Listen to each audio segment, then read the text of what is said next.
Boa noite, o Educação e Cidadania já está no ar e hoje nós vamos falar sobre o programa Brasil Sem Frestas, um programa que usa embalagens para levar conforto a casas de famílias carentes. A minha convidada é a organizadora, a coordenadora deste projeto, Maria Luísa Camozato. Boa noite, Maria Luísa, seja muito bem-vinda. Obrigada. Bom, a iniciativa de criação deste programa Brasil Sem Frestas é da senhora, a senhora é aposentada e viu nesta embalagem Tetra Pak uma forma, um instrumento térmico que protege então contra o frio, contra o calor e também contra a chuva, né? E também contra os insetos. E também contra os insetos, olha Bastante, só. Uhum. Eu diria assim que é uma matéria-prima tremendamente adequada para isso, porque ela, por elas ter várias camadas, 4 de plásticos, elas evitam a entrada da água da chuva. E o alumínio com isolante térmico. E o papelão, que é protegido pelo plástico também, né? E tem o alumínio, que ele faz com que ele reflete o calor. Então ele consegue deixar a casa quentinha no inverno, porque no inverno o calor está dentro da casa, você reveste a casa com o lado do alumínio para dentro, né? Porque fica mais bonito, esteticamente é mais bonito também, e a aceitação foi a melhor. Então o calor de dentro da casa, do fogão e das pessoas, ele bate no alumínio e ele retorna para dentro de casa.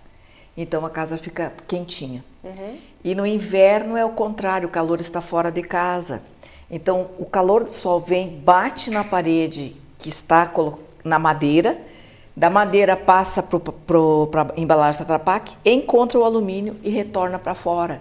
Então, dentro da casa fica mais fresquinho. Uhum. E se você quiser, assim, quando você quiser uma temperatura ou uma casa tremendamente térmica, você reveste também o telhado. Porque daí, quando você reveste o telhado, o que acontece? O calor do sol vem. E geralmente o nosso telhado é brasilite, né, ou aluzinco, ele dá muito calor, ele chega a dar uma temperatura até de 40 graus no verão, ou mais. Então, quando o calor do sol vem, ele bate, passa no brasilite, ele chega na embalagem Tetra Pak, encontra o alumínio e 95% dos raios responsáveis pelo calor, que são os ultravioletas, eles retornam. Então a temperatura interna da casa fica até 8 graus mais baixa. E essas embalagens também são super resistentes, né? Mais de 100 anos. Uhum. Bem mais de 100 anos. A ideia surgiu como, Maria Luísa? A ideia surgiu... Porque é uma iniciativa inovadora, né? Olha, já existia, o pessoal fazia o forro para evitar o excesso do calor, principalmente em indústrias, em algumas casas, escolas. Mas eu acordei uma noite de uma tempestade muito grande. Quando eu era pequena, eu ia muito nas vilas com uma tia minha, a dona Eneida Rosa, que talvez aqui em Passo Fundo alguém conheça ela. Então eu tinha noção da existência dessas moradias bastante precárias e vulneráveis às intempéries. Então eu acordei nessa madrugada e fiquei apavorada porque era muita chuva. E eu lembrei dessas casas e eu fiquei pensando como é que eu posso fazer para ajudar. E daí eu pensei, das 4 às 6 da manhã numa alternativa. E de repente me deu um insight, né? Eu disse, olha, com caixa de leite.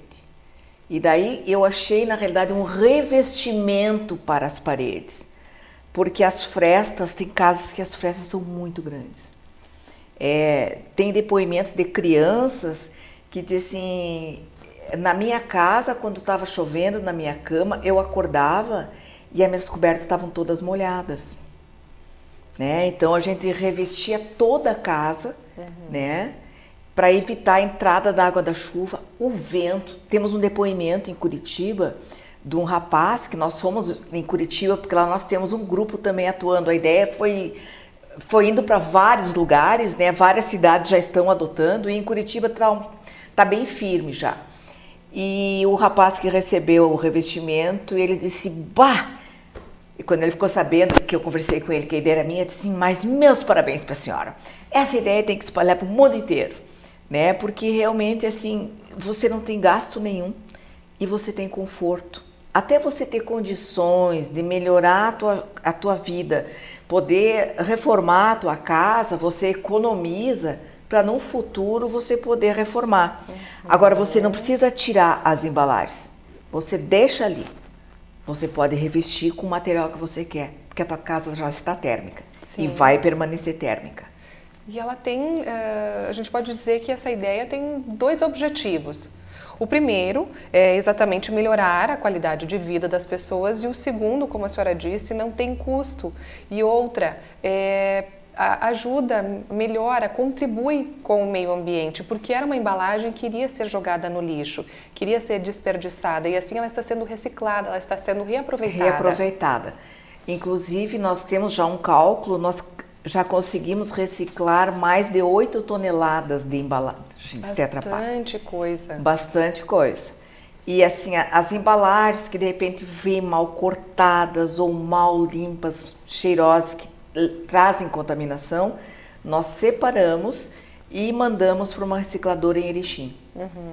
Porque lá ela é específica para a embalagem Tetra Pak, né? Então, nós não deixamos ela retornar para o lixo. Para a natureza, não. Quem dá para nós, com certeza está sabendo que está tirando da natureza. Ou revestindo as casas, ou sendo aproveitadas por recicladoras para fabricação de telhas, de divisórias, né? Desde lá, então, de 2009, 2010, quando surgiu a ideia, até hoje, o que a senhora aprendeu? Porque o contato com as famílias carentes é muito próximo, foram inúmeras famílias que a senhora ajudou. Então, qual foi o aprendizado, a vivência desse período? Eu acho que a convivência pessoal foi uma coisa tremendamente gratificante, porque tu consegue tratar as pessoas como se fossem teus amigos, e eles te recebem como teus amigos também. Mas assim, a coisa que eu mais aprendi, que foi a primeira vez que alguém me pergunta isso, o que eu aprendi? Eu aprendi uma coisa muito importante. No início do trabalho, que era um trabalho bem difícil, nós também tínhamos que aprender. Eu notava que muitas vezes as pessoas da casa ficavam olhando e poderiam ajudar vendo até alguma embalagem caindo, uma chapa caindo, poderiam ir lá botar uma mão para ajudar, e eu percebia que elas não faziam isso. Em outras faziam. E eu fiquei questionando, mas por que algumas fazem e por que algumas não fazem? Porque se a gente dá abertura para que as pessoas possam chegar na gente, o que está acontecendo? Daí eu fui estudar, eu fui para medicina. E daí eu entrei na pediatria. E lá eu entrei na parte neurológica e alimentação. E eu aprendi o seguinte: quando você está com o teu nenê dentro da tua barriga, ele está desenvolvendo, você está se alimentando bem, fazendo seu pré-natal e tudo, perfeito. Vamos supor que tudo isso corra muito bem. Depois que a criança nasce, é crucial, do 0 aos 3 anos de idade, que ela se alimente bem. Por quê? Porque o cérebro já está formado, mas você tem que alimentar o cérebro. Por que você tem que alimentar o cérebro? Porque as conexões neurológicas no cérebro, que te dão tua capacidade intelectual, tua capacidade motora, começa nessa fase. Então o teu cérebro tem que estar bem nutrido, senão você vai ficar com sequelas. Sequelas que vão te deixar uma pessoa mais pacata, que você não vai perceber que você pode fazer a diferença. Agora, se você recebeu uma alimentação boa, você é uma pessoa muito mais inteligente. Então eu comecei a me preocupar com isso, e eu falo que nós podemos mudar eu nem digo país, o perfil do nosso país, porque é sonho. Mas eu falo assim, se nós podemos mudar o perfil de uma população de uma cidade, da população mais vulnerável, se nós nos preocuparmos em alimentarmos melhor as crianças nesta faixa etária, essas crianças que vivem em situação vulnerável, de não ter comida suficiente, porque só Bolsa Família não é suficiente. E às vezes nós percebemos que a comida falta, muitas vezes. Mesmo que trabalhem, nem sempre é suficiente. Então o que eu faria se eu participasse do governo? Que não é o caso, né? E não penso nisso, mas gosto de dar o meu aprendizado, passar adiante. Eu colocaria essa alimentação do 0 aos 3 anos. No início eu pensava assim, ó, vamos fazer bastante creche. Puxa, isso é um custo bastante grande e do estado do jeito que está, vai demorar muito. Então vamos pensar mais fácil, que nem aquela madrugada que eu pensei nas caixinhas. E eu fiquei pensando assim, ó, a multimistura. Vamos dar multimistura. Eu faria, se eu trabalhasse na parte de saúde da prefeitura, Sencas, por exemplo, com as agências de saúde, com a universidade que pode ajudar a fabricar a multimistura, por que não fazer uma aliança em Passo Fundo e fazer um programa de cabo a rabo, bem estruturado, para nós mudarmos o perfil da nossa cidade? Daqui a 50 anos, se isso acontece, fala comigo. Eu não vou mais estar viva, né? Mas nós vamos ter uma população bem melhor. Fica a sugestão, fica a ideia, então, aos nossos gestores municipais, né? Seria um grande sonho meu, sabe? Eu acho assim que nós temos que utilizar a ciência, nós temos que utilizar o conhecimento, nós temos que utilizar a mão de obra que os nossos gestores têm, né? As agências de saúde, o pessoal das Sencas, ou o pessoal da área de saúde mesmo.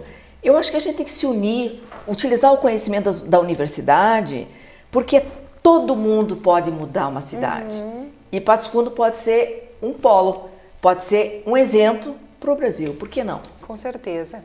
Agora, Maria Luísa, a gente vai mostrar um pouco do teu trabalho. A gente falou bastante aqui das caixinhas, enfim, da montagem, da limpeza, né? Mas como que é feito isso tudo? A gente tem um vídeo que a Maria Luísa trouxe, foi produzido de forma amadora, vamos dizer assim.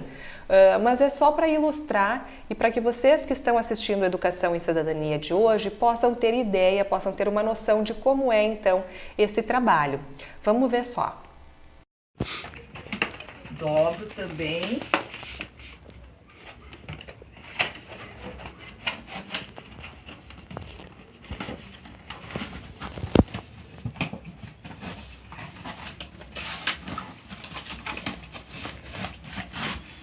Esse tá bom.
Acho que ele tinha tantos defeitos. Vou tentar consertar aquele lá. Vou ter que tentar comprar. Maria Luísa, ali a gente viu então o pessoal voluntário colocando uma placa. É grampeada, né? Grampeada com grampeador de estofador. Aham. Fala um pouquinho mais como é que é esse trabalho. Quando nós chegamos nas casas, nós temos que cuidar principalmente o quê? Se nós vamos deixar o lado prateado para dentro da casa, a placa, ela é toda colocada no mesmo sentido as telhas, para ser sentido de telhado. Então, o lado estampado, vai entrar a água da chuva no lado estampado. Então, esse lado estampado é que tem que estar em sentido de telhado, para que a água da chuva possa correr e não danificar a placa. Isso é o que a gente cuida muito, tá? E fechar bem os cantos para não entrar bichos, né? Nem chuva, nem nada. Então é isso que a gente tem que cuidar. Cuidar muito o sentido de telhado para escorrer a placa, a água da chuva, no lado estampado. Certo. E o resto como é dizer assim, é como empacotar, é como fazer um presente. Você empacota a tua casa internamente. A gente vai conhecer um pouco mais desse trabalho no próximo bloco. Vamos apresentar algumas fotos também de algumas casas já prontas, já forradinhas. E então não saia daí que é um minutinho só. O Educação e Cidadania volta em seguida.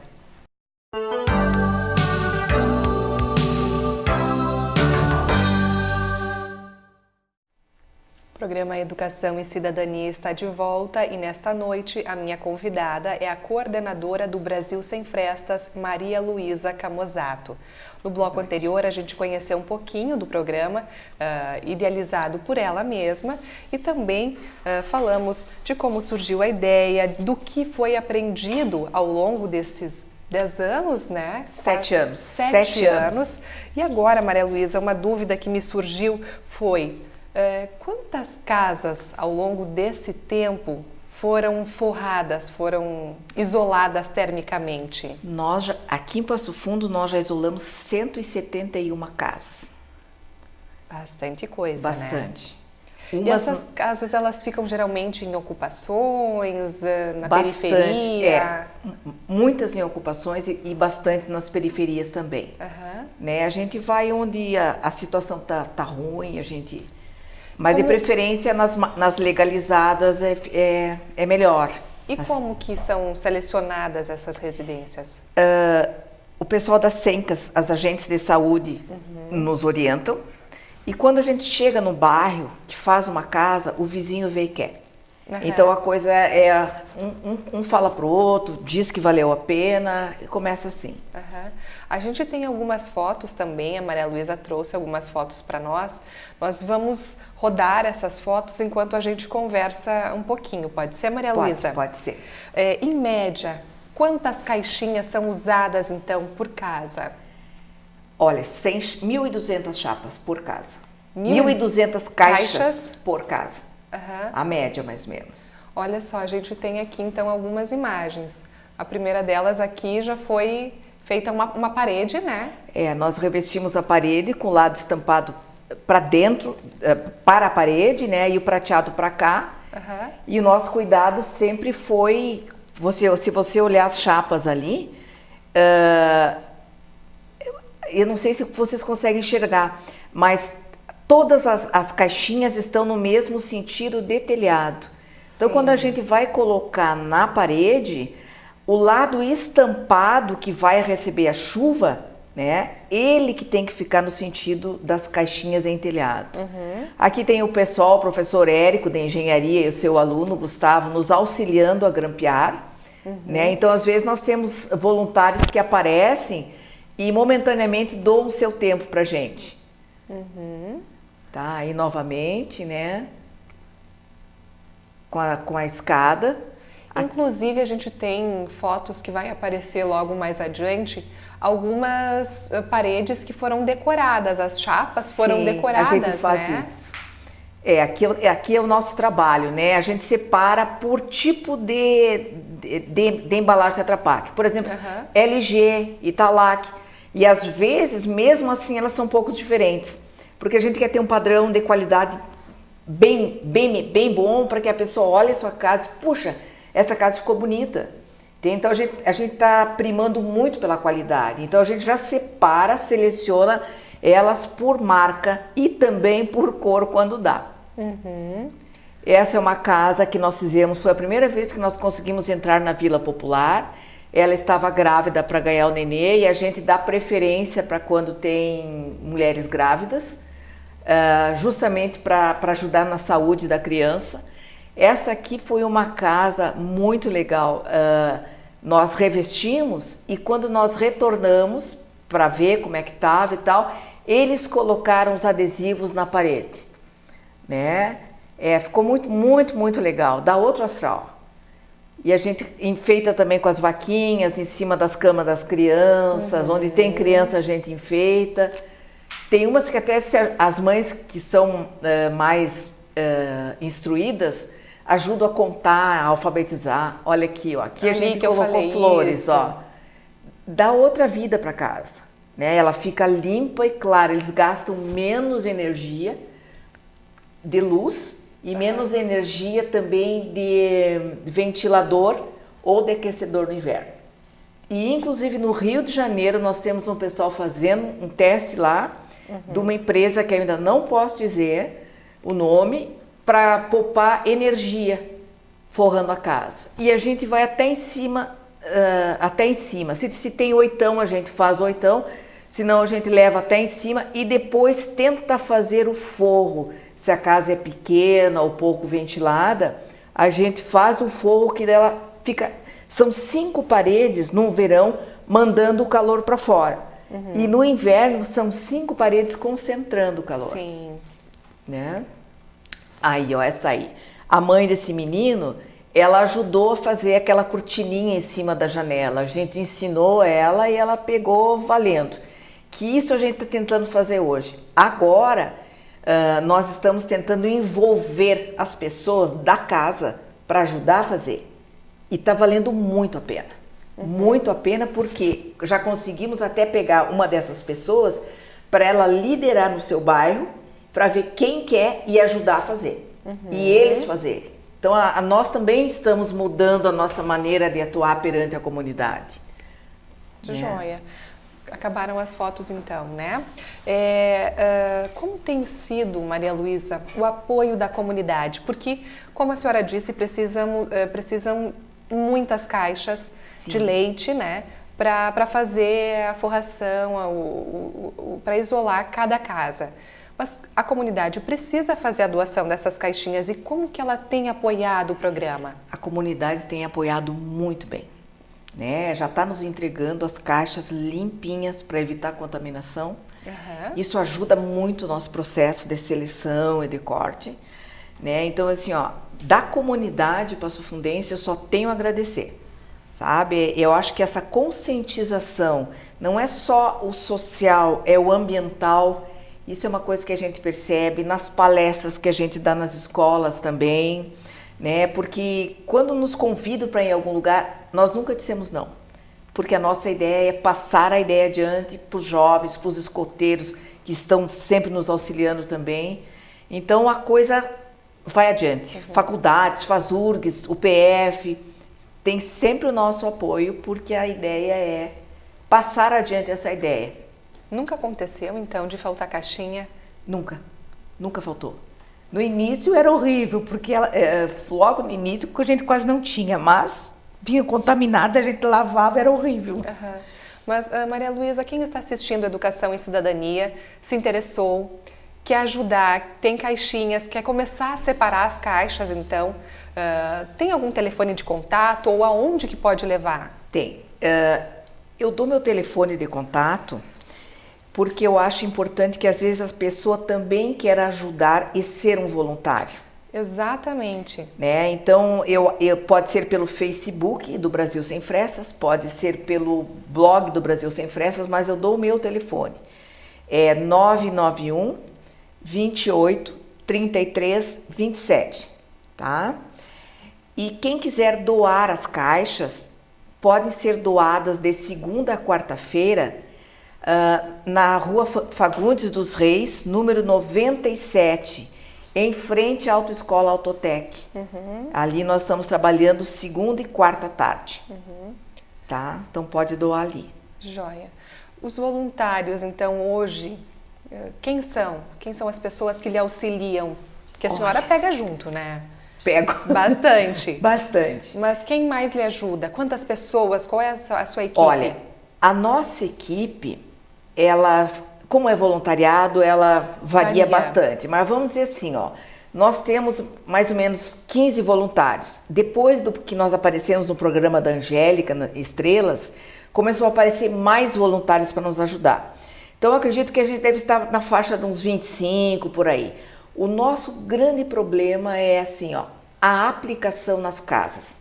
A nossa equipe é pequena, porque são tudo pessoas que já têm minha idade, né? Então é difícil, né? Porque as pessoas mais jovens trabalham ou estudam, tanto que a gente já está pensando em manter, e já estamos fazendo nos finais de semana, para que esse público me telefona quando está disponível no final de semana, que a gente monta um grupo, porque por enquanto é um carro só, é o meu, tá? Mas de vez em quando tem algum voluntário que aparece, leva o seu carro, que nem o professor Érico, a Marlene que é voluntária, né?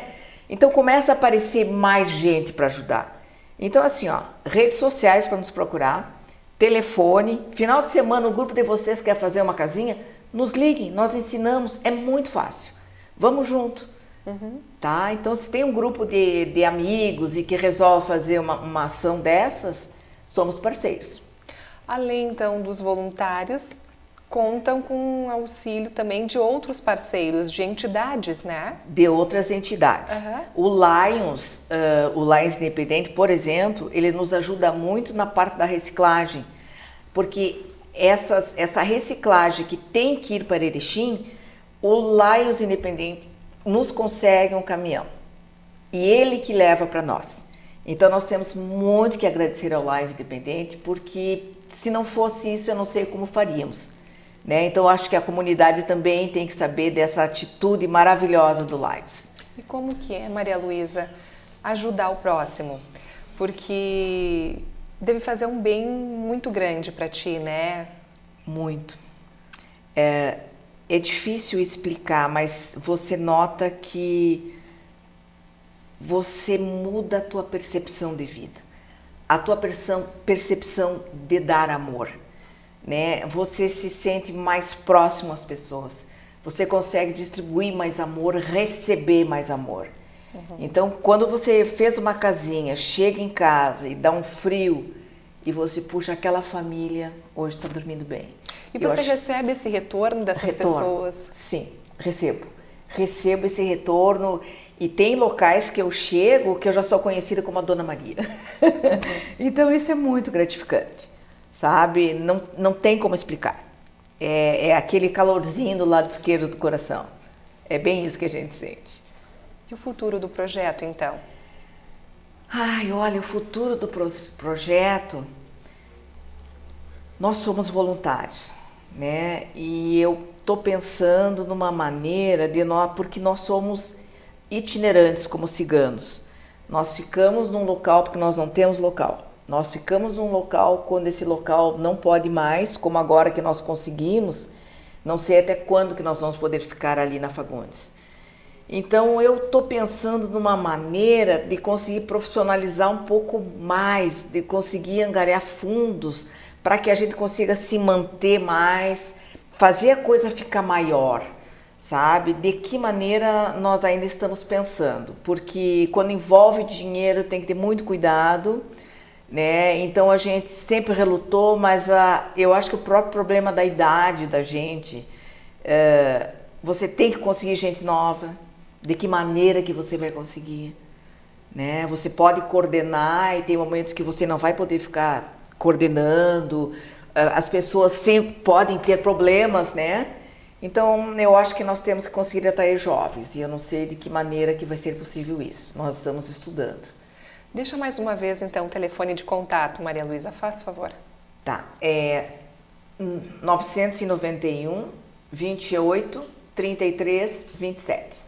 Mais alguma coisa, então, para a gente encerrar o programa de hoje? Algo que a gente deixou de mencionar?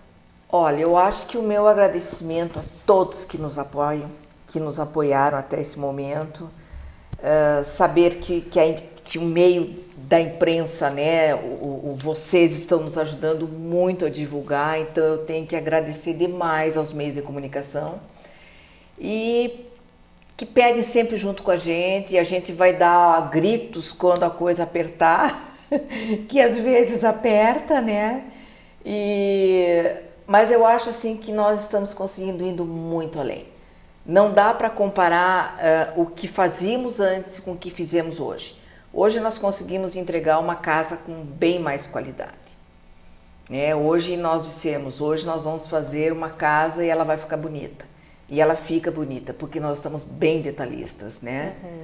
E fizemos com amor.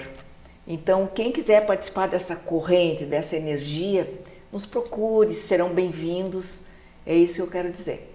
Ok. Maria Luísa, a gente deixa então o espaço para te retornar em outras oportunidades, quando precisar também de alguma coisa.